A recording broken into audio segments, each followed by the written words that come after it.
Friends, welcome to my new blog. कशा आहात सगळे?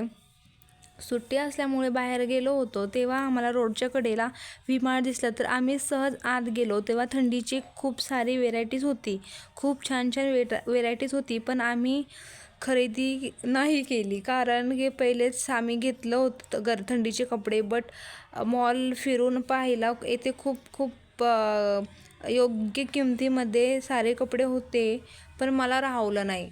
मी 2 टॉप घेतले आणि एक टॉवेल घेतला आणि जुराब सुद्धा घेतले. नंतर मग सगळं फिरलं वगैरे, तर शूज वगैरे, लहान मुलांचे किड्स वगैरे होतं. नंतर मग बिलिंग केली आणि घरी आलो. ओके, लाईक करा, सबस्क्राईब करा आणि कमेंट करा.